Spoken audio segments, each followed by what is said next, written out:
लेकिन मौसम खराब है, जिसको जाना ही है। मौसम बारिश रहेगी। देखिए, कल हम आपको बता रहे थे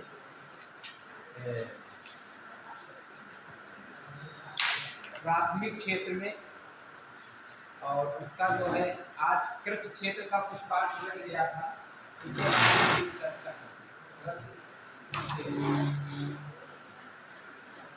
क्योंकि प्राथमिक क्षेत्र के अंतर्गत कुछ चीजें रह गई थी, जैसे मसालोत्पादन की मैं बात करता हूँ।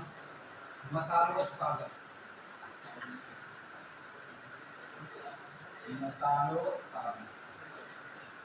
देखिए, प्रश्न अक्सर पूछा भी जाता है। मसालोत्पादन, आप जानते हैं कि भारत मसालों और मसालों के उत्पाद का सबसे बड़ा उपभोक्ता और निर्यातक देश है। 2020-21 में देश में सर्वाधिक मसालों का उत्पादन मध्य प्रदेश में हुआ।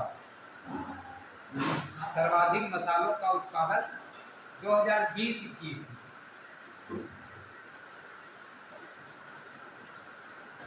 सर्वाधिक मसालों का उत्पादन कहाँ हुआ था? मध्य प्रदेश में 2020-21 में। इसके बाद में तदुपरांत राजस्थान, गुजरात, कर्नाटक, तेलंगाना, जिसका दूसरा, तीसरा, चौथा और पांचवा स्थान रहा है। वैश्विक स्तर पर सर्वाधिक मसाला उत्पादक राष्ट्रों में भारत है। वैश्विक स्तर पर, ये 2020-21 की बात है, वैश्विक स्तर पर भारत अग्रणी राज्य है मसाला उत्पादन में 2020-21 में। ठीक, अब मसालों का राजा काली मिर्च को कहते हैं। मसालों का राजा की अगर उपमा दी जाए तो काली मिर्च। मसालों का राजा काली मिर्च, और मसालों की रानी कौन है? इलायची। रानी की उपमा इलायची को दी जाती है। अब देखिए कितना अच्छा प्रश्न है। परीक्षा में पूछा जाए या न पूछा जाए, लेकिन अगर पॉइंट 10 सेकेंड में अगर हम ये बात जान जाते हैं तो कोई नुकसानदेह नहीं। आज मौसम खराब है, ये बात सत्य है। शीर्ष मसाला उत्पादक राज्यों में मैं बात संक्षिप्त चलूंगा क्योंकि समय बहुत कम है, और अब तो संख्या, तो काली मिर्च में कर्नाटक। भारत में काली मिर्च उत्पादक का शीर्ष राज्य कर्नाटक है। काली मिर्च में कौन आगे है? कर्नाटक। बात है कि काली मिर्च का सबसे अधिक उत्पादन कहाँ होता है? तो कर्नाटक। और छोटी इलायची केरल। छोटी इलायची केरल में, और बड़ी इलायची सिक्किम में। बड़ी इलायची जो काली होती सब्जी वाली, वो सिक्किम में। छोटी केरल और बड़ी सिक्किम। छोटी इलायची केरल में, बड़ी इलायची सिक्किम में। और हल्दी का सर्वाधिक उत्पादन महाराष्ट्र में होता है। 2021-22 के आंकड़ों के अनुसार हल्दी का सर्वाधिक उत्पादन जो है महाराष्ट्र में होता है। लौंग तमिलनाडु।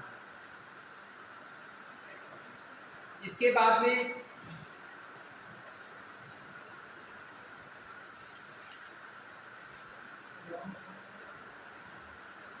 क्या चीज? लौंग तमिलनाडु। भारत विश्व में पशुधन की दृष्टि से प्रथम स्थान पर है। पशुधन भी मुद्रा के अंतर्गत आता है, जो कि अर्थव्यवस्था के तीनों क्षेत्रों में प्राथमिक क्षेत्र के अंतर्गत हम इसको पढ़ते हैं। अब ये पशुधन के पशुधन धन लगा है ना इसमें, तो जब मुद्रा मनी, जो मुद्रा हम लोग धातु मुद्रा, वस्तु मुद्रा और प्लास्टिक मनी या जेब नोट, ये जो हमारे जेब में है, तो इसकी उत्पत्ति ही हुई थी। मनी शब्द की उत्पत्ति जो है रोम की देवी जूनो के मंदिर में मोरेटा देवी, उन्हीं के नाम से ये मनी शब्द की उत्पत्ति हुई। ऐसा किंवदंती है कि मुद्रा वहीं से ढाली और टकसाली जाती थी उस समय की बात, तभी से मनी शब्द की उत्पत्ति हुई। जैसा कि कल मैंने आपको पेपर के बारे में बताया कि मैं पढ़ा ही रहा था, एकदम दिमाग में आ गई तो मैंने कहा बता दी, अच्छी बात है। अब ये है कि बारिश है या कुछ है, जो गए सो गए, जो है तो अच्छी बात, कोई दिक्कत नहीं है। तो मुद्रा को मनी तो कहते ही हैं। दूसरा इसका एक शब्द है पिकुनिया, और पिकुनिया का मतलब होता है पशु संपत्ति। तो यहाँ पर पशुधन की मैं जो बात करता हूँ, इसमें भारत प्रथम स्थान पर है और द्वितीय और तृतीय स्थान पर ब्राजील एवं चीन। और 20वीं पशुधन संगणना जो हुई थी भारत में, उसमें शीर्ष राज्य में पश्चिम बंगाल है भारत में, इसके बाद में उत्तर प्रदेश है। और वैश्विक दूध उत्पादन के मामले में भारत प्रथम स्थान पर, भारत का स्थान पहला है। इसके बाद में मधुमक्खी और मत्स्य उत्पादन में आप जानते हैं कि सब्जियों तथा पुष्पों के परागकण में मधुमक्खियों का सर्वाधिक महत्वपूर्ण योगदान होता है। मधुमक्खी जो शहद तैयार होता है तो उसके परागकणों से ही शहद तैयार होता है। 2021-22 में मधु यानी शहद उत्पादक राज्यों में क्रमशः उत्तर प्रदेश का पहला स्थान। मधु उत्पादक राज्यों में उत्तर प्रदेश का पहला स्थान है।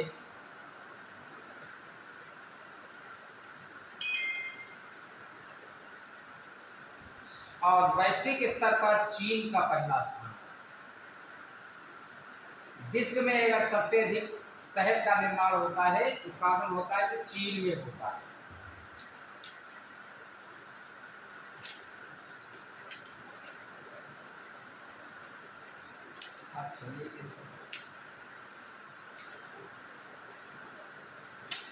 इसके बाद में द्वितीय क्षेत्र की मैं बात कर रहा हूँ। कल तो हमने आपको कृषि क्षेत्र में बता ही दिया था। द्वितीय क्षेत्र में औद्योगिक नीति में पहले पर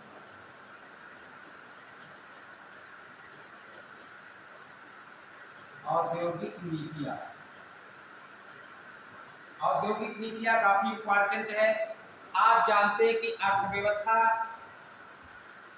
में वह क्षेत्र है जो प्राथमिक क्षेत्र के उत्पादों को, द्वितीय क्षेत्र को औद्योगिक क्षेत्र की संज्ञा दी जाती है। प्राथमिक क्षेत्र को कृषि एवं संबद्ध वस्तुओं का क्षेत्र कहा जाता है, द्वितीय क्षेत्र औद्योगिक क्षेत्र कहा जाता है। आजादी के पश्चात देश में प्रमुख 3 औद्योगिक नीतियों की घोषणा की गई थी। 3 औद्योगिक नीतियां आजादी के पश्चात, जिसमें कि प्रथम औद्योगिक नीति 6 अप्रैल 1948, प्रथम औद्योगिक नीति 6 अप्रैल 1948। प्रथम औद्योगिक नीति कब घोषित की गई? इसका वर्ष था 6 अप्रैल 1948 और उस समय तत्कालीन उद्योग मंत्री श्यामा प्रसाद मुखर्जी, श्यामा प्रसाद मुखर्जी उस समय उद्योग मंत्री थी। श्यामा प्रसाद मुखर्जी ये तत्कालीन उद्योग मंत्री थी उस समय। 6 अप्रैल 1938 को देश की पहली औद्योगिक नीति घोषित की गई थी और उस समय तत्कालीन उद्योग मंत्री श्यामा प्रसाद मुखर्जी थे। इस नीति में मिश्रित अर्थव्यवस्था को स्वीकार किया गया। अब पहली औद्योगिक नीति में मिक्स्ड इकोनॉमी यानी मिश्रित अर्थव्यवस्था को स्वीकार किया। अब बात आती है कि भारत की अर्थव्यवस्था कैसी है, तो भारत की अर्थव्यवस्था मिश्रित है, जिसमें सार्वजनिक एवं निजी दोनों क्षेत्रों का समावेश होता है। सार्वजनिक प्लस निजी दोनों प्रकार के क्षेत्रों का समावेश होता है मिश्रित अर्थव्यवस्था में। प्रश्न आता है, कभी कभार पूछा भी जाता है कि भारत की अर्थव्यवस्था कैसी है, तो भारत की अर्थव्यवस्था मिश्रित है। आप शिक्षा संस्था की बात कर ले तो शिक्षा संस्थाओं में आप देखते पब्लिक और प्राइवेट दोनों सेक्टर में काम करते हैं, ये बात मानते हो। और इसके पश्चात द्वितीय औद्योगिक नीति 30 अप्रैल 1956, द्वितीय औद्योगिक नीति 30 अप्रैल 1956 को घोषित की गई। द्वितीय औद्योगिक नीति 30 अप्रैल 1956 को घोषित की गई थी। इस नीति में उद्योगों को 3 समूहों में वर्गीकृत किया गया। वो 3 समूहों में प्रथम वर्ग में 17 उद्योग, द्वितीय वर्ग में 13 उद्योग और तृतीय वर्ग में शेष सभी उद्योग शामिल हैं। तो नहीं 13, द्वितीय वर्ग में 13 उद्योग। देखिए वर्ग लिख लीजिए, लेकिन जो जरूरी चीजें हैं वो इस समय हम वन लाइनर के टाइप में हम पढ़ते हैं, ठीक है। जो गए सो गए, और अभी करंट में भी मैं बताऊंगा, काफी महत्वपूर्ण है, जो गए सो गए। और तृतीय औद्योगिक नीति 23 दिसंबर 1977, 23 दिसंबर 1977 तृतीय औद्योगिक नीति। और उस समय उद्योग मंत्री जॉर्ज फर्नांडीज, उद्योग मंत्री थे जॉर्ज फर्नांडीज। अब ये तीनों औद्योगिक नीतियां होंगी कि तृतीय औद्योगिक नीति 23 दिसंबर 1977 को घोषित की गई, और उस समय उद्योग मंत्री जॉर्ज फर्नांडीज थे। तो जॉर्ज फर्नांडीज के द्वारा इस नीति को प्रेषित और घोषित किया गया। इस नीति का प्रमुख उद्देश्य, आप जानते हैं कि भारत एक विशाल जनसंख्या वाला देश है, तो इसका प्रमुख उद्देश्य था रोजगार में वृद्धि और आवश्यक वस्तुओं का उत्पादन। क्योंकि इतना बड़ा देश है और उसकी पूर्ति मांग के अनुरूप उसकी पूर्ति करना है। मांग और पूर्ति का नियम इकोनॉमिक्स में बहुत महत्वपूर्ण है, क्योंकि मांग ही वस्तुओं और बाजार का सृजन करता है। अगर मांग नहीं होगी तो बाजार नहीं होगा, और वस्तु भी वही बिकती और खरीद क्रय और विक्रय होता है जहां पर वस्तुओं का बाजार होता है। समझ गए? ऐसा ग्रेशम का नियम भी है, पूर्व स्वयं अपनी मांग पैदा करता है। इसके बाद में इसमें लघु एवं कुटीर उद्योगों को भी स्वीकार किया गया था तृतीय औद्योगिक नीति। इसके बाद में पहली औद्योगिक नीति 6 अप्रैल 1948, और पहली औद्योगिक नीति को घोषित करने वाले थे श्यामा प्रसाद मुखर्जी। इसके बाद में 1991 में नई आर्थिक नीति जो घोषित हुई है देश के लिए, औद्योगिक नीति में ये वरदान शामिल। नई औद्योगिक नीति बहुत महत्वपूर्ण है। हमारे देश की वित्त मंत्री डॉक्टर मनमोहन सिंह,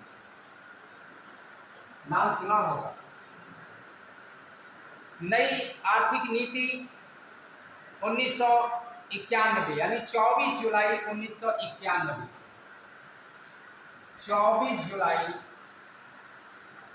1991 को नवीन आर्थिक नीति घोषित की गई। इसमें पीवी नरसिम्हा राव ने, ये आर्थिक है, यहाँ पे औद्योगिक है, आर्थिक नीति है, पीवी नरसिम्हा राव, पीवी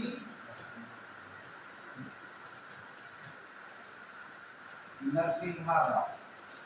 अब 24 जुलाई 1991 पीवी नरसिम्हा राव ने नई आर्थिक नीति 1991 की घोषणा की, और इस नीति के 3 आयाम थे। इस नीति के 3 आयाम, 3 आयाम कौन कौन से थे? एलपीजी, एलपीजी लिबरलाइजेशन, प्राइवेटाइजेशन, और 4 और ग्लोबलाइजेशन। ग्लोबलाइजेशन यानी उदारीकरण, निजीकरण और वैश्वीकरण। अब देखिए, पीवी नरसिम्हा राव उस समय तत्कालीन प्रधानमंत्री थे भारत के। उन्होंने एलपीजी सिस्टम को लागू किया। अब इस एलपीजी सिस्टम को लागू करने के पीछे महत्वपूर्ण उद्देश्य क्या था? देखिए, उदारीकरण, निजीकरण और ग्लोबलाइजेशन। ग्लोबलाइजेशन को हिंदी में कहते हैं वैश्वीकरण,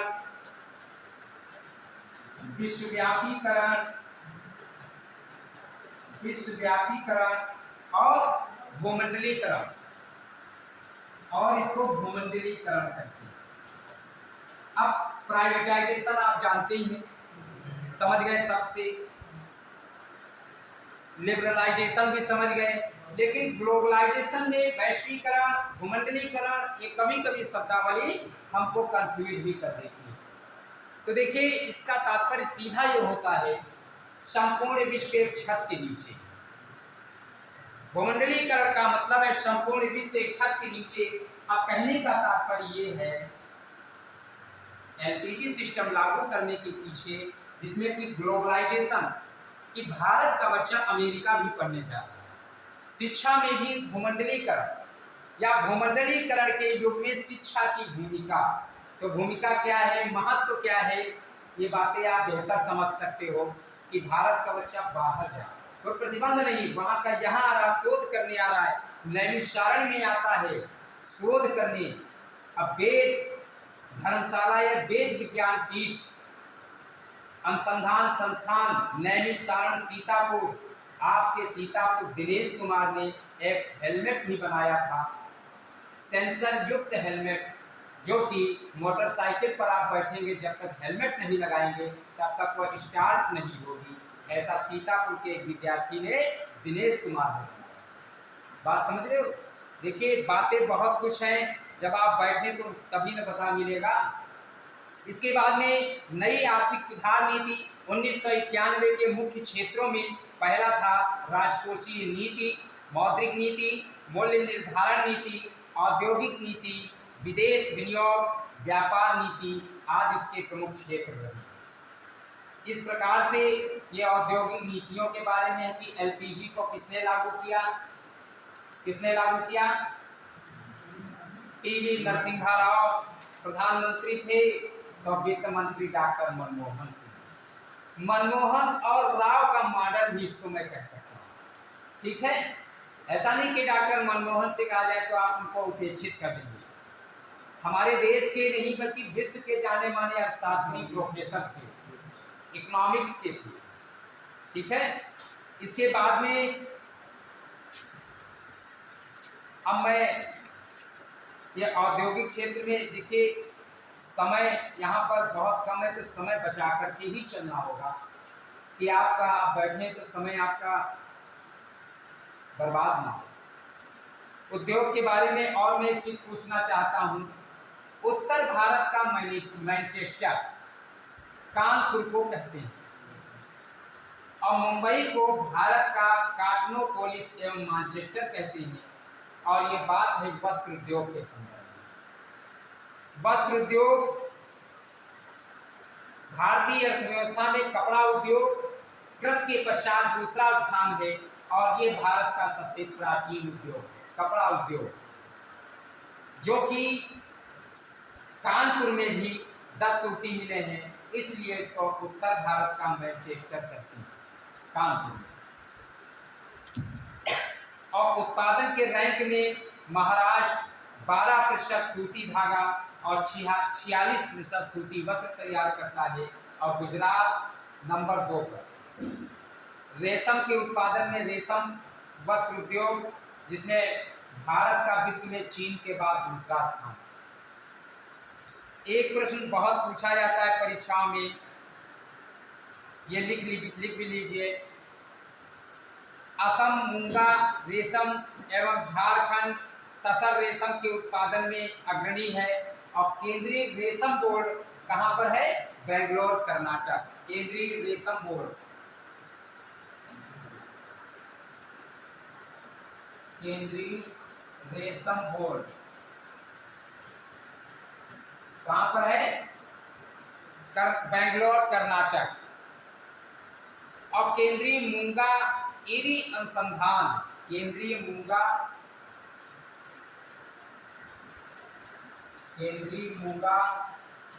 ईरी अनुसंधान संस्थान, केंद्रीय मूंगा ईरी अनुसंधान संस्थान, अनुसंधान एवं प्रशिक्षण संस्थान जोरहट। और जोरहट जो है असम में है, जोरहट ये असम में है और असम की राजधानी दिसपुर है। और केंद्रीय तसर अनुसंधान एवं प्रशिक्षण संस्थान रांची में, केंद्रीय तसर अनुसंधान, केंद्रीय तसर अनुसंधान एवं प्रशिक्षण संस्थान।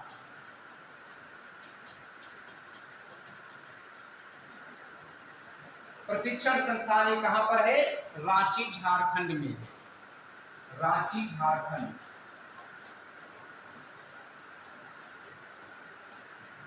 रांची झारखंड में है। इसके बाद में जूट उद्योग की मैं जब बात करता हूं तो जूट उद्योग को गोल्डन फाइबर यानी सुनहरा रेशा, जूट को सुनहरा रेशा भी कहते हैं। भारत विश्व में जूट से बनी वस्तुओं का सबसे बड़ा उत्पादक देश है। अंतर्राष्ट्रीय जूट संगठन की स्थापना 1984 में और मुख्यालय ढाका बांग्लादेश में, मुख्यालय ढाका बांग्लादेश में, और इसकी स्थापना 1984 में हुई थी अंतर्राष्ट्रीय जूट संगठन।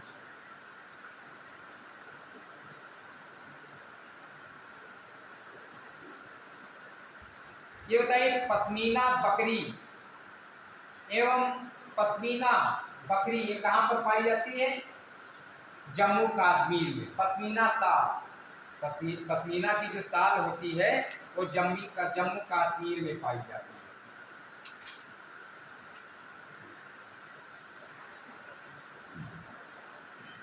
इसके बाद में नवरत्न, मिनी रत्न तथा महारत्न कंपनियों की संख्या के बारे में हम जानकारी प्राप्त करेंगे। नवरत्न, महारत्न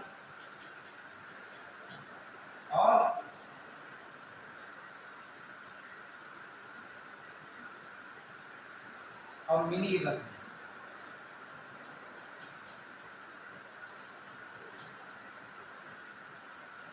देखिए सार्वजनिक क्षेत्र की कंपनियों को महारत्न दर्जा देने का निर्णय 2010 में लिया गया था और उसके पीछे कुछ शर्तें भी थी। इस समय 12 महारत्न कंपनियां हैं। इस समय देश में कितनी महारत्न कंपनियां हैं? 12। और नवरत्न कंपनियां कितनी हैं? 12। 12 ही महारत्न और 12 ही नवरत्न कंपनियां हैं। अब इन कंपनियों के नाम हम बोल देंगे, लिखने में बहुत टाइम लगेगा, है ना, समय को बर्बाद नहीं करना है। और मिनी रत्न की जब मैं बात करता हूं तो इसमें 74 मिनी रत्न कंपनियां हैं, 74 मिनी रत्न कंपनियां हैं। अब आप देखिए महारत्न कंपनियों में ONGC, IOCL, सेल, NTPC, गेल, भेल, BPCL, HPCL, RECL, ये 12 कंपनियां ये महारत्न है। फिर नवरत्न भी है। इनकी एक लिस्ट मैं भेज दूंगा, क्योंकि इसको याद कहाँ तक करोगे, कहाँ तक लिखोगे, इसको टाइम लग जाएगा, क्योंकि भी करंट इकोनॉमी भी बताएंगे। तो ये जानकारी होनी चाहिए कि नवरत्न कंपनियां कितनी है? 12 और महारत्न कंपनियां 12 हैं। और 2022 में प्रश्न यहाँ पे करंट इकोनॉमिक्स में है कि पहले 11 थी फिर 12 हुई, तो 2022 को भारत सरकार के द्वारा ग्रामीण विद्युतीकरण कॉर्पोरेशन लिमिटेड को महारत्न का दर्जा दिया गया। प्रश्न है कि 2022 में किस कंपनी को महारत्न का दर्जा दिया गया? तो ग्रामीण विद्युतीकरण कारपोरेशन, ग्रामीण विद्युतीकरण कारपोरेशन को, विद्युतीकरण कारपोरेशन को 2022 में महारत्न का दर्जा दिया गया। ठीक, और महारत्न कंपनियां 12। प्रश्न इस तरह से भी पूछ देते हैं कि इनमें से कौन सी महारत्न कंपनी नहीं है या कौन सी है ना। इसके बाद में ये बात समझ में आ रही कुछ? कोर सेक्टर, कोर सेक्टर का मतलब होता है, कोर सेक्टर क्या होता है?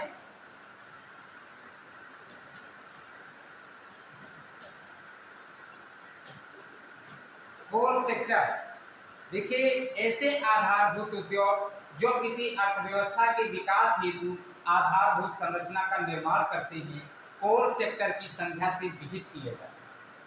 इनकी संख्या भारत में 8 है।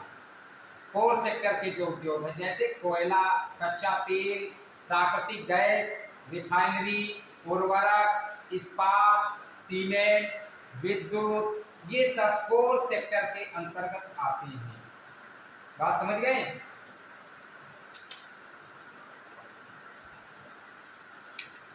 और उत्तर प्रदेश का एकमात्र तेल शोधक कारखाना कौन सा है? कहां पर है? कहां है? मथुरा में है, और इसका नाम है Indian oil corporation limited, Mathura में है। ठीक है। और टर्नओवर की जब मैं बात करता हूं, MSME, MSME, MSME turnover, turnover एक दृष्टि। एमएसएमई मतलब micro small and medium enterprises, micro small and medium enterprises, सूक्ष्म लघु एवं मध्यम, सूक्ष्म लघु एवं मध्यम। अब ये क्यों हम आपको बता दें कि सूक्ष्म उद्योग कौन सा है? जब इसके टर्नओवर की सीमा जानोगे तब समझ पाओगे कि सूक्ष्म है कि लघु है कि मध्यम उद्योग है, किस श्रेणी का ये उद्योग है। तो इसके लिए प्रमुख बात यह है कि सूक्ष्म उद्योग के लिए 1 करोड़ निवेश होना चाहिए। सूक्ष्म उद्योग के लिए 1 करोड़ और लघु उद्योग के लिए 10 करोड़ और मध्यम के लिए 50 करोड़। 1, 10, 50, 1, 10 और 50, ये इसका करोड़ रुपये। ये क्या है? नया निवेश। और जब इतना है तो टर्नओवर भी कितना होगा? 5 गुना टर्नओवर भी होता है। जब इतना निवेश है तो इसका 5 गुना टर्नओवर होगा। अब 5 गुने में ये 250, 50 और ये 5 करोड़। यानी सूक्ष्म उद्योग के लिए 5 करोड़ से अधिक टर्नओवर ना हो, यानी ऐसा सूक्ष्म उद्योग जिसमें संयंत्र और मशीनरी अथवा उपकरण में किया गया निवेश 1 करोड़ रुपए से अधिक ना हो, तो वो कहा जाएगा सूक्ष्म उद्योग। सूक्ष्म उद्योग की श्रेणी में आएगा कि 1 करोड़ से अधिक का निवेश ना हो और उसका टर्नओवर 5 करोड़ से अधिक ना हो। अगर इससे अधिक हो जाएगा तो वो लघु उद्योग की श्रेणी में आएगा। ठीक उसी प्रकार से लघु उद्योग के बारे में जब मैं बात करता हूं तो लघु उद्योग के बारे में जिसमें संयंत्र एवं मशीनरी, इसका जो उपकरण लगाते हैं हम, वो 10 करोड़ से अधिक नहीं होना चाहिए और लगाने के पश्चात जो इसका टर्नओवर होगा वो 50 करोड़ से अधिक ना हो। जैसे कोऑपरेटिव सेक्टर में महमूदाबाद चीनी मिल 14 करोड़ में लगी, 14 से 17 करोड़ रुपए, और आज अरबों रुपए लग जाता है, टर्नओवर भी खूब होता है। तो इस प्रकार से ये MS और हाँ मध्यम उद्योग में 50 करोड़ और उसका टर्नओवर 250 करोड़ रुपए। फिर दीर्घ और बृहद उद्योग तो है ही, जैसे चीनी उद्योग वगैरह बृहद उद्योगों की श्रेणी में आता है, उसमें इतने में क्या होगा। ठीक है, अब कुछ इसमें निर्यात विकास केंद्र हैं, उनमें मैं आपसे संक्षिप्त प्रश्नवार चर्चा करता हूं कि सूक्ष्म और लघु मध्यम पढ़े हैं तो अगर प्रश्न आता है कि मिट्टी के बर्तन, तो उत्तर प्रदेश में कहां पर, खुर्जा।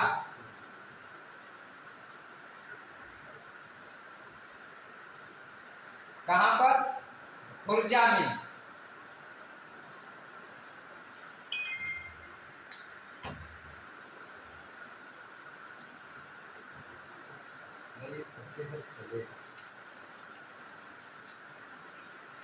अब मैं करंट इकोनॉमिक्स की मैं बात करूं, आप लोग बैठे हैं।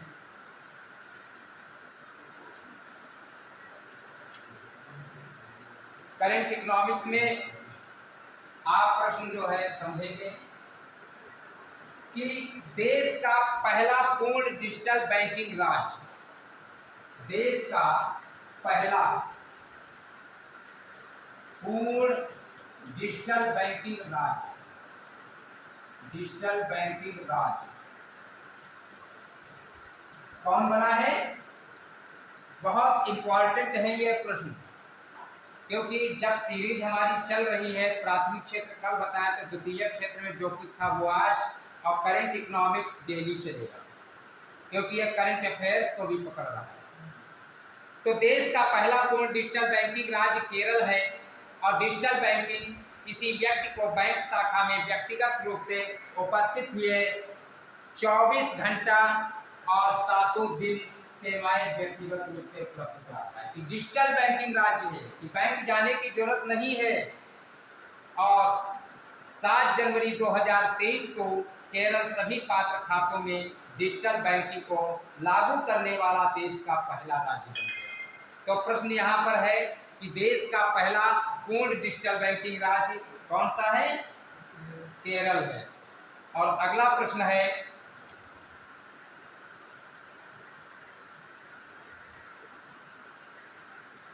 सामाजिक प्रगति सूचकांक बता तो चुके ही हैं, सूचकांक तो बता चुके हैं, क्या फिर से रिवीजन करा दे, पहला और दूसरा आए, भारत का स्थान बता दें। सामाजिक प्रगति सूचकांक, इसमें भारत के 36 राज्य या जिसमें केंद्र शासित प्रदेश और 707 जिले शामिल हैं। सामाजिक प्रगति सूचकांक में देश भर में पुडुचेरी को सर्वाधिक स्थान प्राप्त हुआ, पांडिचेरी जिसको बोलते हैं। सामाजिक प्रगति सूचकांक 2022 में पांडिचेरी का पहला स्थान है, और उत्तर प्रदेश 49.16 स्कोर के साथ निम्न सामाजिक प्रगति राज्य का दर्जा दिया गया।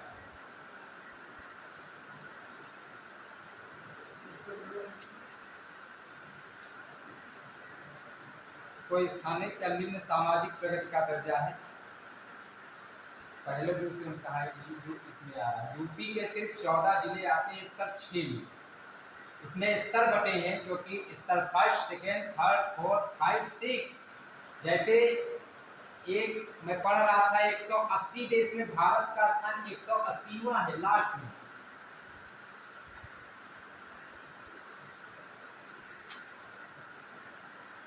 भारत नवाचार सूचकांक 2021 में शीर्ष बड़े राज्यों में पहला स्थान कर्नाटक का है, और केंद्र शासित प्रदेशों में पहला स्थान किसका है, चंडीगढ़ का। केंद्र शासित प्रदेशों में चंडीगढ़ और बड़े राज्यों में कर्नाटक का पहला स्थान है, इसमें नवाचार सूचकांक में। और यूपी का 7वां स्थान, उत्तर प्रदेश का 7वां स्थान है, और जिसे नीति आयोग के द्वारा जारी किया जाता है।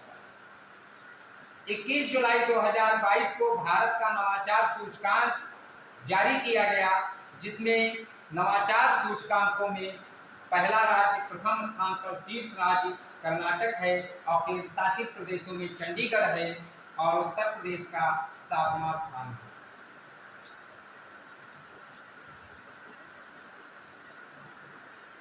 और विश्व प्रसन्नता रिपोर्ट आप जानते 2023 वर्ल्ड हैप्पीनेस रिपोर्ट कि सर्वाधिक प्रसन्न लोग कहां पर रहते हैं? फिनलैंड। विश्व प्रसन्नता रिपोर्ट जिसमें कि कुल 137 देश शामिल थे और पहला स्थान किसका है? फिनलैंड। यानी कहा जाता है कि फिनलैंड में सबसे प्रसन्न व्यक्ति रहते हैं और सबसे अप्रसन्न व्यक्ति कहां पर है? अफगानिस्तान, जिसका स्थान 137वां है। यानी अफगानिस्तान का स्थान 137वां। तो विश्व प्रसन्नता report, world happiness report WHR द्वारा जारी की गई थी, जिसमें कि और भारत का स्थान 126वां है। भारत का स्थान कितना है? 126वां। ये बात समझ में आई कि विश्व प्रसन्नता रिपोर्ट में 137 देश, पहला स्थान फिनलैंड, अंतिम स्थान अफगानिस्तान और भारत का स्थान 126। बात समझ में आई? इसके बाद में वैश्विक आतंकवाद सूचकांक 2023 आप जानते हैं आतंकवाद से सर्वाधिक प्रभावित देश अफगानिस्तान है, जिसमें कि कुल 163 देश शामिल थे। 163 देशों में सबसे आतंकवाद से प्रभावित देश अफगानिस्तान का है और भारत का स्थान 13वां है। भारत का कौन सा स्थान है? 13वां। विश्व आतंकवाद सूचकांक 2023 में भारत का स्थान 13वां है। इसके बाद में लेगाटम समृद्धि सूचकांक 2023, लेगाटम समृद्धि सूचकांक आगे आप लोग लिख लिया करें सूचकांक, ठीक है? तो ये बहुत सारे सूचकांक अगर लिखते ही रहेंगे तो टाइम लगेगा। जो महत्वपूर्ण चीज है मैं लिख दिया कि लेगाटम समृद्धि सूचकांक 2023, आप उसके आगे डैश करके लिखते जाएंगे जिससे कि आपकी समझ में आए। अब देखिए लेगाटम इंस्टीट्यूट के द्वारा प्रतिवर्ष जारी होता है और लेगाटम इंस्टीट्यूट कहाँ पर है? ये लंदन में है। लेगाटम इंस्टीट्यूट कहाँ पर है? लंदन में है और इसमें कुल 167 देश थे। 167 कुल देश कितने? 167। और पहला स्थान किसका है? डेनमार्क। विश्व समृद्धि सूचकांक में डेनमार्क शीर्ष पर है और दक्षिणी सूडान लास्ट में। डेनमार्क शीर्ष पे, डेनमार्क शीर्ष पे है और दक्षिणी सूडान लास्ट में। यानी दक्षिणी सूडान का 167वां स्थान है तो डेनमार्क का पहला स्थान है। तो यहाँ पर भारत का कौन सा स्थान होगा? 103वां। बस इतनी ही चीज लिखी, भारत का स्थान 103 नंबर। बस इससे ज्यादा ना देखिए क्योंकि इससे ज्यादा अगर पढ़ेंगे कंफ्यूजन होगा। इसके बाद में आर्थिक स्वतंत्रता सूचकांक, आर्थिक स्वतंत्रता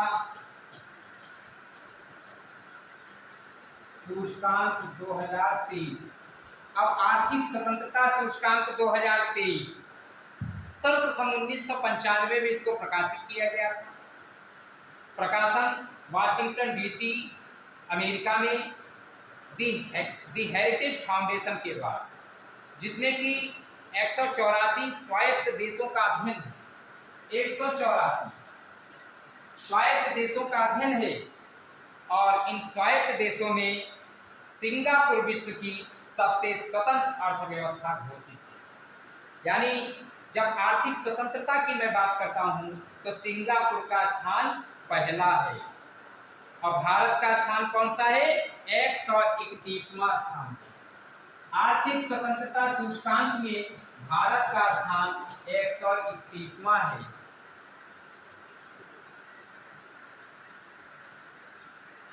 और लास्ट की कोई बात ही नहीं, कौन कितना स्वतंत्र है। पहला सिंगापुर और भारत का स्थान 131वां। इसके बाद में अंतरराष्ट्रीय बौद्धिक संपदा सूचकांक, जो कि GIPC के द्वारा 2012 से निरंतर जारी किया जा रहा है। विश्व की 55 अर्थव्यवस्थाएं शामिल थी अंतरराष्ट्रीय बौद्धिक संपदा सूचकांक। बौद्धिक संपदा सूचकांक आगे 2023 लिख लेना, ठीक है। सब 2023 का ही मैं बता रहा हूँ, पुराना नहीं है। जिसमें कि विश्व की 55 अर्थव्यवस्थाएं शामिल थी।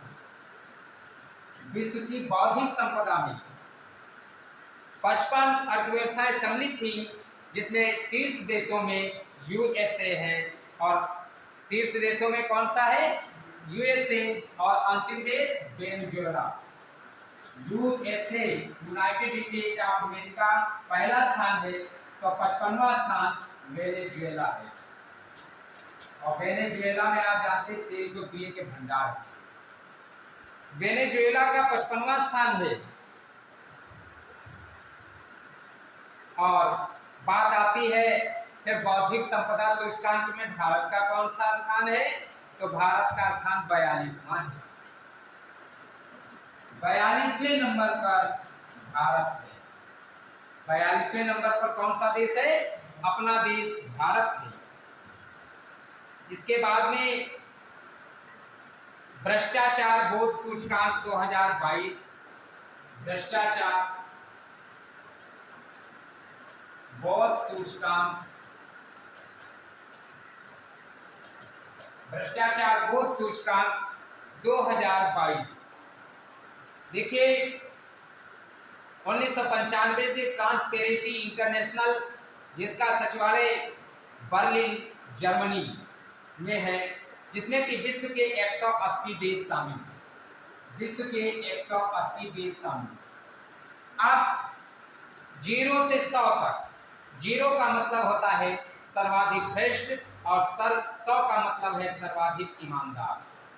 तो सबसे कम भ्रष्टाचार वाले देशों में पहला स्थान डेनमार्क का है।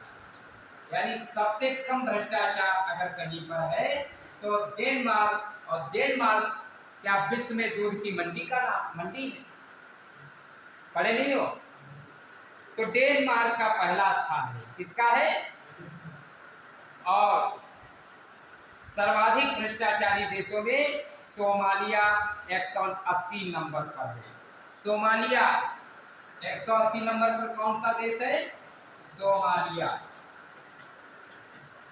और जब बात आती है कि तो फिर भारत का स्थान कौन सा है, तो 85वें नंबर पर भारत है। तब भी हम बेहतर हैं। भारत का स्थान 85वां है। अब 40 अंकों के साथ 40 अंक भारत को दिए गए हैं भ्रष्टाचार में, तब भी बहुत अच्छे हैं। हम सोमालिया से तो अच्छे हैं, जो इसका लास्ट स्थान है। इसके बाद में ये समझ गए आप लोग? अब आप खुद देखिए, आप UPPCS और IAS की तैयारी करो। वो बात हम मानते हैं कि अभी शुरुआती दौर है, और हम जब मान लिया आते हैं यहाँ पे, तो अब आप इतनी देर में देख ले कम से कम सैकड़ों प्रश्न हो गए। हुए कि नहीं हुए? अब मैं धीरे धीरे सनह चलूँ तो हमारा तो कोई नुकसान होगा नहीं। भाई हमारा नुकसान होगा। और आपके ग्रुप पर मैं भेज देता हूँ, जिससे अगर कोई चीज़ शब्दावली में नहीं समझ में आया, लिख नहीं पाए, और मैं धीरे धीरे FIT को बनाने आए नहीं। आप UPPCS यानी ग्रेजुएशन से ऊपर के विद्यार्थी हैं। आप इशारे में बात को समझें और मौके की नजाकत को समझें कि 14 को पेपर है, तो इसके पहले प्रिपरेशन लिखी तो होगा। तो कितने दिन यहाँ पर, तो इसलिए जितना जो मिल जाए बेहतर। तो देखिए इसके बाद में बात आती है करंट इकोनॉमिक्स में कि भारत वासेनार व्यवस्था का अध्यक्ष है। वासेनार ये इकोनॉमिक्स का है। अब नई चीजें भी मिलेंगी। वासेनार व्यवस्था का अध्यक्ष है। अब वासेनार है क्या? एक बहुपक्षीय स्वैच्छिक निर्यात नियंत्रण व्यवस्था है। यह पारंपरिक हथियारों एवं दोहरे उपयोग वाली वस्तुओं एवं तकनीकों के हस्तांतरण की निगरानी करता है। वासेनार नाम दी हेग नीदरलैंड में स्थित एक उपनगर के नाम से लिया गया। दी हेग नीदरलैंड, और आप जानते हैं अंतरराष्ट्रीय न्यायालय भी है, और इसी का एक उपनगर है। इस उपनगर से इसको वासेनार, और वासेनार का भारत इस समय अध्यक्ष है। और इसकी शुरुआत 1996 में हुई थी। सचिवालय वियना ऑस्ट्रिया में है। 96 ऑस्ट्रिया वियना में इसका सचिवालय है। और सदस्य 42। सदस्य कितने हैं? 42। और 2017 में भारत इसका सदस्य बना। अब बात आती है कि वासेनार व्यवस्था का इस समय भारत अध्यक्ष है। भारत क्या है? प्रेसिडेंट। तो भारत 2017 में इस संगठन में शामिल, यानी 2017 में भारत इसका सदस्य बना। लेकिन एक महत्वपूर्ण बात है कि चीन इसका सदस्य नहीं है, चाइना इसका सदस्य नहीं है। अब भारत इसका अध्यक्ष बना। अध्यक्ष के रूप में कार्यकाल 1 वर्ष तक है, यानी 1 जनवरी 23 से 1 जनवरी 23 से 31 दिसंबर 23 तक 1 वर्ष का कार्यकाल भारत का। अब बात ये आती है कि भारत अध्यक्ष है, तो इसने अध्यक्षता किससे ग्रहण की? तो आयरलैंड से। भारत जो अध्यक्ष बना तो इसने अध्यक्षता किस देश से ग्रहण की? आयरलैंड। आयरलैंड से भारत ने वासेनार व्यवस्था की अध्यक्षता ग्रहण की। और ये प्रथम अवसर है कि जब भारत किसी बहुपक्षीय निर्यात नियंत्रण व्यवस्था का अध्यक्ष बना, ये पहला अवसर है, यानी वासेनार व्यवस्था। इसके बाद में ईरान CSW से बाहर हो गया। ईरान CSW से बाहर। अब बात आती कि CSW और ईरान, ये क्या इसका तात्पर्य है? CSW से बाहर। ईरान CSW से बाहर, तो कहने का तात्पर्य है महिलाओं की स्थिति पर आयोग, और इसकी इंग्लिश होती है CSW, यानी commission on the status of women, यानी CSW। लैंगिक समानता को बढ़ावा देने और महिलाओं के सशक्तिकरण के लिए विशेष रूप से समर्पित एक प्रमुख वैश्विक अंतर सरकारी निकाय, जिसकी स्थापना 1946 में की गई थी, यानी CSW की स्थापना 1946 में की गई थी, और इसके सदस्य 45 हैं। 1946 में इसकी स्थापना हुई थी, और सदस्य देश इसके 45। समझ गए? और भारत CSW का सदस्य है, और जिसका कार्यकाल 2025 तक। भारत सदस्य है और इसका कार्यकाल 2025 तक होगा, और जो कि 4 वर्ष की अवधि के लिए होता है। 4 वर्ष की अवधि के लिए। और एक बात मैं बता दूं, CSW में ईरान का कार्यकाल वर्ष 2022 से 2026 तक प्रस्तावित था, और ईरान CSW से बाहर। इसका कार्य 4 वर्ष तक होता है इसका कार्यकाल, और 2022 से 26 तक प्रस्तावित था, लेकिन वो बाहर हो गया। मानव स्वतंत्रता सूचकांक बताया मैंने भी? नहीं बताया? लिख लीजिए, मानव स्वतंत्रता सूचकांक 2022। इसमें विश्व की 165 अर्थव्यवस्थाएं शामिल थी। मानव स्वतंत्रता सूचकांक मानव स्वतंत्रता सूचकांक विश्व की 165 अर्थव्यवस्थाएं शामिल थी। कैटो इंस्टीट्यूट और कनाडा के फ्रेजर इंस्टीट्यूट द्वारा संयुक्त रूप से HFI 2022 जारी किया गया, जिसमें शीर्ष देश स्विट्जरलैंड है और स्विट्जरलैंड घड़ियों का प्रमुख देश, घड़ियों का उत्पादक देश। पहला स्थान स्विट्जरलैंड का है और इसमें भारत का स्थान 112वां है। पहला स्थान स्विट्जरलैंड, तो भारत का स्थान 112वां। भारत 112वें नंबर पर है मानव स्वतंत्रता सूचकांक में। समझ में आई बात? इसके बाद में GPAI का अध्यक्ष भारत, GPAI का अध्यक्ष, इस समय भारत इसका अध्यक्ष है। अब बात आती कि GPAI, देखिए करंट इकोनॉमिक्स में देखिए ऐसा नहीं है, हम भी आपके लिए पढ़ते हैं और शिक्षक वही है जो डेली पढ़े आपसे ज्यादा। कह दो कि गुरु जी हो गए, पढ़ते तो हैं। अब आप खुद देख लीजिए, आपके पास किताबें होंगी, ढूंढो जरा, इसमें बहुत मुश्किल लग जाएगा। हम कभी ढूंढकर भी सोचते हैं कि डालने में फिर कितना दिक्कत होगी, ढूंढने में, बनाने में, कैसे पूरी किताब डालनी, आप खुद इसमें देखते हैं। और ये किसी कोचिंग के नहीं है, भी तुम्हें बताया।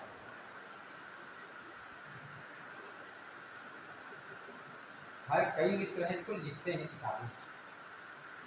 तो देखिए, कृत्रिम बुद्धिमत्ता पर वैश्विक साझेदारी, इसका फुल फॉर्म होता है global partnership on artificial intelligence. एक बहुराष्ट्रीय पहल है।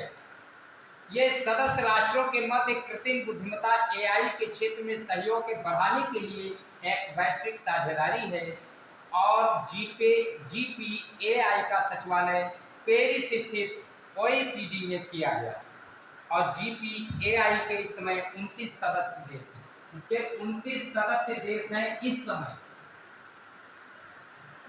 और GPAI के शिखर सम्मेलन जो हुए हैं वह 3 शिखर सम्मेलन हुए हैं, जिसमें पहला सम्मेलन 2020 कनाडा मॉन्ट्रियल, पहला सम्मेलन 2020 कनाडा के मॉन्ट्रियल में हुआ था।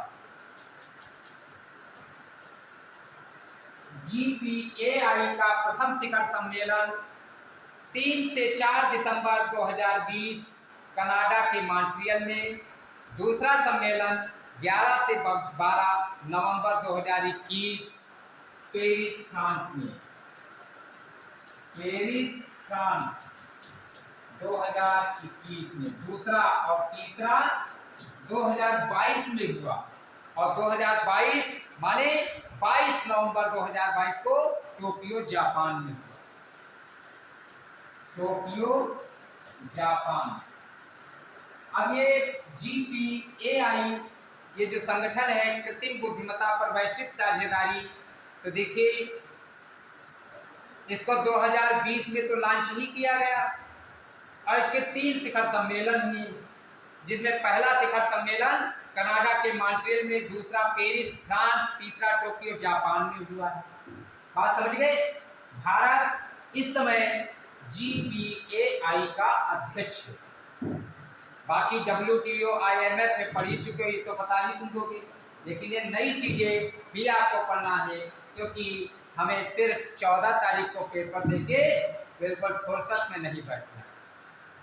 इसके बाद में जलवायु परिवर्तन प्रदर्शन सूचकांक में, जलवायु परिवर्तन प्रदर्शन सूचकांक, जलवायु परिवर्तन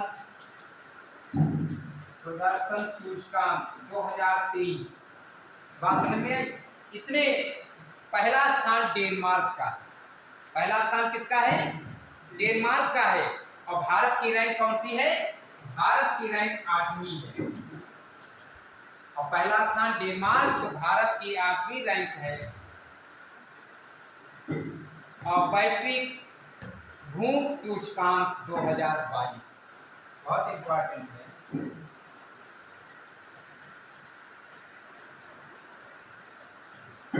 वैश्विक भूख सूचकांक, तो देखिए ये सब चीजें कुछ आप पढ़ ही चुके हैं इसके पहले। वैश्विक भूख सूचकांक 2022, जो कि कुल देश 121 शामिल थे और भारत का स्थान 107वां है। भारत का कौन सा स्थान है? भारत 107वें नंबर पर आता है। भारत 107वें नंबर पर आता है और अंतिम स्थान यमन का है। इसके बाद में नोबेल पुरस्कार की मैं बात करता हूं कि नोबेल पुरस्कार 2000, नोबेल पुरस्कार पता है? नोबेल पुरस्कार 2022। अब बताइए, नोबेल पुरस्कार 2022। अब मैं अर्थशास्त्र की बात करूंगा, क्योंकि इकोनॉमिक्स का जब बताऊंगा बाकी तो 6 क्षेत्रों में मिलता है। आप जानते हैं कि स्टॉकहोम में जन्मे स्वीडिश आविष्कारक एवं उद्यमी अल्फ्रेड नोबेल नोबेल पुरस्कार के संस्थापक हैं, जो कि नोबेल फाउंडेशन द्वारा भौतिकी, रसायन, चिकित्सा, साहित्य व शांति का पुरस्कार, लेकिन अर्थशास्त्र का नोबेल पुरस्कार 1969 में प्रदान किया गया। बात समझ गए? शुरुआत 1969 में इसको जोड़ा गया है और इकोनॉमिक्स नोबेल प्राइज संयुक्त रूप से 3 अर्थशास्त्रियों को दिया गया। संयुक्त रूप से 3 अर्थशास्त्रियों को दिया गया और तीनों अर्थशास्त्री यूएसए के हैं, यूनाइटेड स्टेट ऑफ अमेरिका के हैं और उनके नाम क्या है? Ben S Bernanke, Ben S Bernanke, Ben S Bernanke, Douglas W Douglas, 2 हो गए, और तीसरा नाम है Philip H Dybvig, Philip H Dybvig. अब ये तीनों को इकोनॉमिक्स का नोबेल प्राइज मिला। अब बात आती है कि इन्होंने कौन सा काम ऐसा किया है कि इनको मिल गया नोबेल पुरस्कार। तो इन्होंने काम बहुत बड़ा किया है, बैंकों और वित्तीय संकट पर शोध है। बैंकों और वित्तीय संकट पर अनुसंधान के लिए, बैंकों और वित्तीय संकट पर शोध के लिए अर्थशास्त्र का नोबेल प्राइज 2022, जो कि बेन एस बर्नाके ब्रुकलिन संस्थान United state of America, Douglas do diamond Chicago विश्वविद्यालय यूनाइटेड स्टेट ऑफ अमेरिका और फिलिप एच डायबविन वाशिंगटन विश्वविद्यालय यूनाइटेड स्टेट ऑफ अमेरिका, इन 3 अर्थशास्त्रियों को संयुक्त रूप से प्रदान किया गया। पहला नाम बर्नाके, डायमंड और डायबविन। किस पर मिला? बैंकों और वित्तीय संस्थानों पर शोध हेतु। वित्तीय संकट आप जानते हैं, मैंने आपको बहुत पहले भी लेक्चर के रूप में बताया है। खैर अब इस पर बहुत ज़्यादा नहीं जाएंगे, समय कम, समय जब कम हो तो उसी हिसाब से काम करना चाहिए। इसके बाद में वैश्विक लैंगिक अंतराल रिपोर्ट, वैश्विक लैंगिक अंतराल रिपोर्ट 2022, वैश्विक लैंगिक अंतराल रिपोर्ट, आगे लिख लोगे ना, 2022। तो देखिए पहली बार 2006 में, और किस संस्था के द्वारा? वर्ल्ड इकोनॉमिक फोरम, यानी विश्व आर्थिक मंच के द्वारा जारी, और इसमें कुल देश 146। वैश्विक लैंगिक अंतराल रिपोर्ट में कुल 146 देशों की अर्थव्यवस्थाएं सम्मिलित थी जिसमें पहला स्थान आइसलैंड का है। शीर्ष देश आइसलैंड। और आइसलैंड के बारे में एक बात मैं और बता देता हूँ कि ये 13वीं बार पहले स्थान पर फिर आया, लगातार आ रहा है। और सबसे खराब प्रदर्शन अफगानिस्तान का है, जो कि अफगानिस्तान का 146वां स्थान। वैश्विक लैंगिक अंतराल रिपोर्ट में 146 देशों की श्रेणी में पहला स्थान आइसलैंड का है, जो कि 13वीं बार पुनः आया, और अंतिम स्थान अफगानिस्तान का है। तो बात आती है भारत का स्थान, तो भारत का स्थान 135वां, यानी वैश्विक लैंगिक अंतराल रिपोर्ट में भारत का स्थान 135वां। भारत 135वें नंबर पर है। बात समझ गए। और वैश्विक खाद्य सुरक्षा सूचकांक 2022, वैश्विक खाद्य सुरक्षा सूचकांक, वैश्विक खाद्य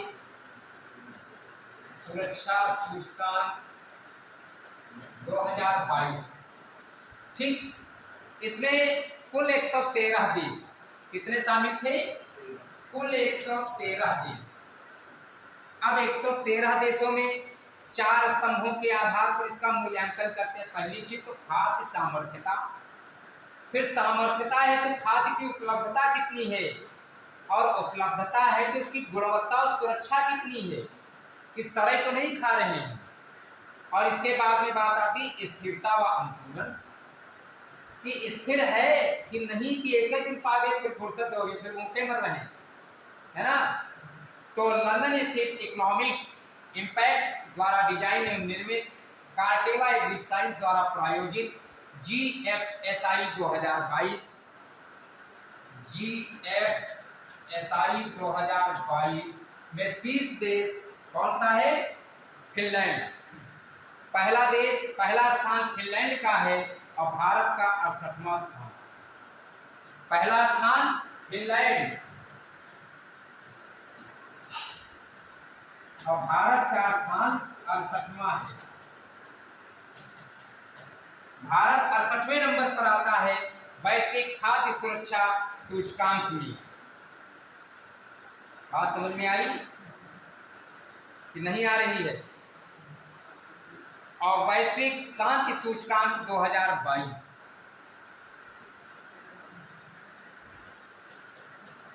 वैश्विक शांति सूचकांक 2022। अब देखिए कुल 163 देश, कुल कितने देश? अब वैश्विक शांति सूचकांक जो निकाला गया है, उस निकालने में कुल 163 देश शामिल थे। अब 163 देश हो गए। अब 163 देशों में सर्वाधिक शांतिमय क्षेत्र कौन सा है? यूरोप। यूरोप को सर्वाधिक शांतिमय क्षेत्र माना जाता है। और आइसलैंड विश्व का सर्वाधिक शांतिपूर्ण देश। आइसलैंड शांतिपूर्ण देश है और यूरोप शांतिपूर्ण क्षेत्र है।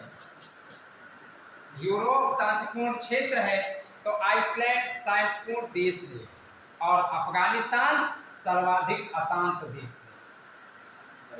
और इसमें भारत का स्थान कौन सा है? 135वां। भारत 135वें नंबर पर आता है। भारत 135वें नंबर पर आता है। बात समझ गए? इसके बाद में पर्यावरण प्रदर्शन सूचकांक 2022। पर्यावरण प्रदूषण सूचकांक में पर्यावरण प्रदर्शन सूचकांक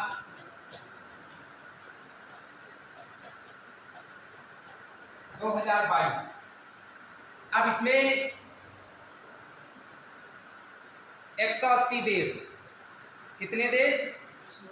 180 देश कुल थे।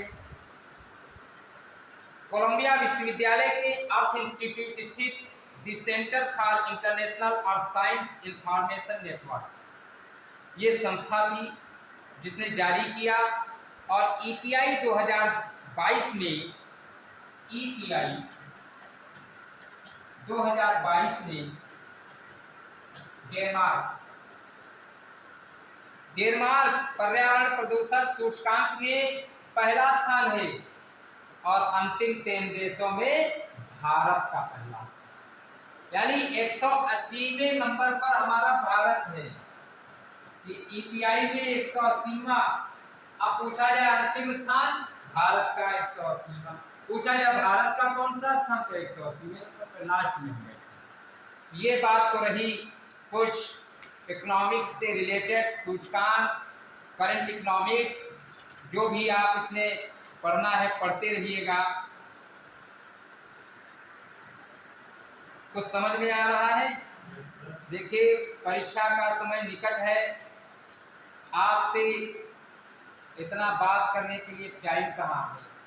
ये किसी के पास नहीं टाइम, हमारे पास तो बहुत टाइम है, आपके पास तो है, और ना ही हो तो अच्छा है, क्योंकि पढ़ना बहुत जरूरी है। और एक चीज मैं बता दूं, पढ़ोगे तभी कुछ हो पाए। अब मैं उत्तर प्रदेश की अर्थव्यवस्था के बारे में कुछ आपसे मैं प्रश्न करता रहूंगा, आप उसके उत्तर भी देंगे, आपका रिवीजन भी होता रहेगा। देखिए, जो उत्तर प्रदेश में आर्थिक समीक्षा 2022-23 है, इसमें प्राथमिक, द्वितीयक और तृतीयक क्षेत्र, प्राथमिक, द्वितीयक और तृतीयक क्षेत्र, अर्थव्यवस्था के 3 क्षेत्र हैं। इसमें प्राथमिक क्षेत्र का योगदान 25.33% है।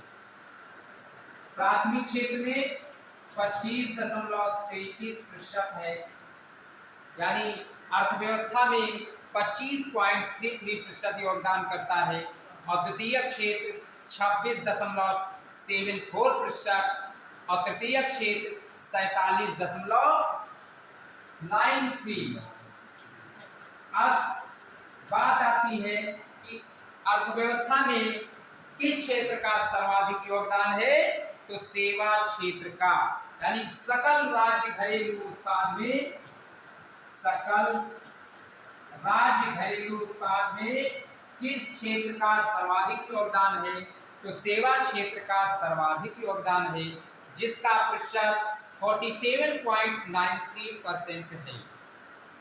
बात समझ में आई कि अर्थव्यवस्था के 3 क्षेत्र, प्राथमिक, द्वितीयक और तृतीयक, जिसमें कि 25.33%, प्राइमरी सेक्टर और सेकेंडरी सेक्टर 26.74%, और थर्ड 47.93%। तो इन तीनों के प्रतिशत के आधार पर हम ये कह सकते हैं कि सर्विस सेक्टर का योगदान सर्वाधिक है। इसके बाद में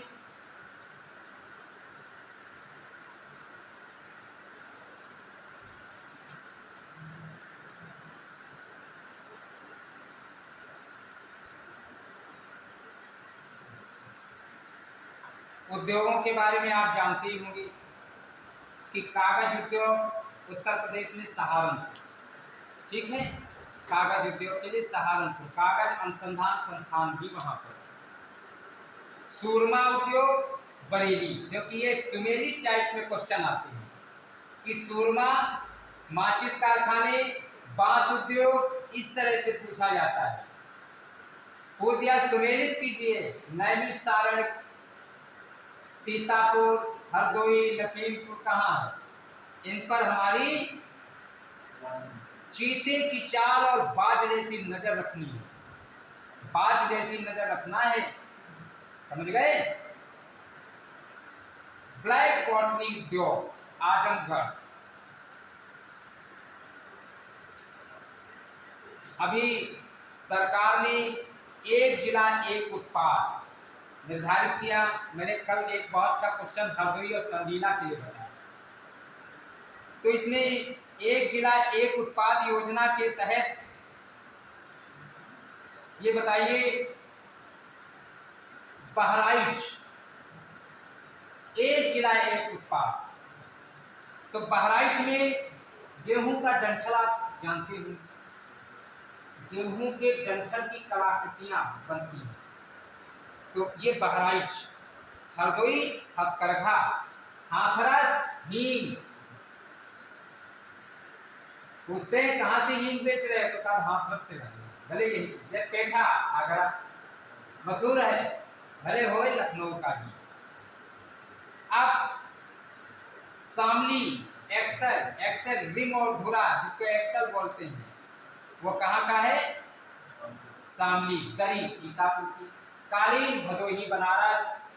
सब्जी अनुसंधान संस्थान कहाँ पर है? बनारस में। ठीक है।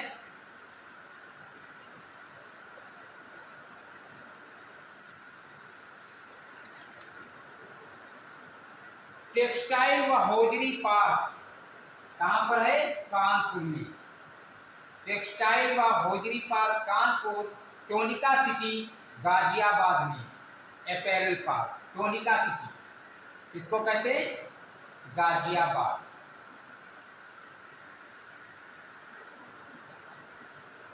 प्लास्टिक सिटी, प्लास्टिक उद्योगों के लिए उत्तर प्रदेश में प्लास्टिक सिटी किसको कहते हैं? कानपुर व दिबियापुर। दिबियापुर कहाँ है? औरैया में।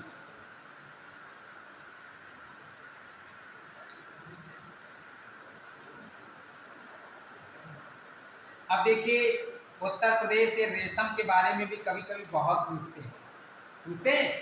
जब पुराने पेपर देखिए तो देखिए, मूंगा रेशम जो होता है, इसका उत्पादन सिर्फ भारत में ही होता है। इसका उत्पादन सिर्फ भारत में होता है। और विश्व में प्राकृतिक रेशम का सबसे बड़ा उत्पादक चीन है और भारत का दूसरा स्थान है। और रेशम की कुल 4 किस्में पाई जाती हैं। उन 4 किस्मों के नाम कौन कौन से हैं? मलबरी या सहतूती, टसर, अरंडी तथा मूंगा। ये 4 उसके प्रकार हैं, जिसमें कि उत्तर प्रदेश में मलबरी, टसर व ईरी रेशम का उत्पादन होता है। ईरी रेशम का उत्पादन होता है। फिर प्रदेश में मलबरी रेशम का अनुसंधान व विकास कार्य सुभागपुर गोंडा, यानी मलबरी रेशम गोंडा में। इसके बाद में टसर रेशम सोनभद्र। टसर रेशम का अनुसंधान केंद्र कहाँ पर है? सोनभद्र में। और इरी रेशम का विकास व अनुसंधान केंद्र संस्थान कहाँ पर है? कानपुर। ये उसके अंदर की बात है, उत्तर प्रदेश की अगर बात की जाए। और उत्तर प्रदेश में गन्ना किसान संस्थान कहाँ पर है? क्योंकि उत्तर प्रदेश की या भारत की मुख्य नकदी फसल है गन्ना, और उत्तर प्रदेश में लखनऊ में। विश्व अनुसंधान संस्थान लखनऊ में। एक मिनट,